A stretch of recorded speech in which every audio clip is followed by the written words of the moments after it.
Mga DDS, mabubwisit na naman kayo dito. Maglulumpasay na naman kayo sa galit.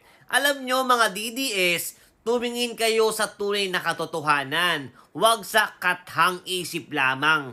Eto malaki po ang respeto mga kababayan, mga ka-BBM, ng leader po ng Iran dito kay Pangulong Bongbong Marcos. Tapos yung mga pinapakalat po ng mga DDS, keso wala na daw tayong supply na langis at sinasabi nung isang vlogger dyan na si Bayadbay, mga kababayan, na mag-iigib na lang daw tayo ng langis. Pero yung tunay na katotohanan mga kababayan, hindi po sinasabi nila, no? Yang mga DDS na yan na puro pakalat ng fake news. 'Di ba? Dahil po sa matinding pagrespeto ng leader ng Iran, mga kababayan, kay Pangulong Bongbong Marcos, may supply po tayo na langis na ibinigay ang Iran. At hindi lang po ang bansang Iran, mga kababayan, no?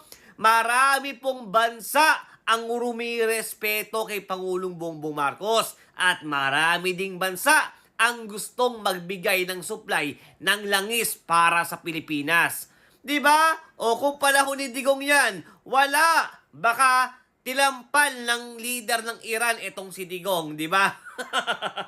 Ganyan kahusay ang Pangulo ng Republika ng Pilipinas na si Pangulong Bongbong Marcos na talagang ginagawa niya ang kanyang tungkulin bilang isang Pangulo ng Pilipinas at hindi lang po para sa trabaho niya. Talagang totoo at nanggaling sa puso niya ang pagseserbisyo, pagmamahal at pagmamalasakit para sa bayan at para sa ating mga Pilipino. 'Di ba? Oo, trabaho ni Pangulong Bongbong Marcos 'yan. Pero ang pagtatrabaho bilang isang Pangulo ng Pilipinas ni Pangulong Bongbong Marcos ay isinasa puso niya para sa bawat Pilipino at para sa kapakanan nating mga Pilipino. 'Di ba?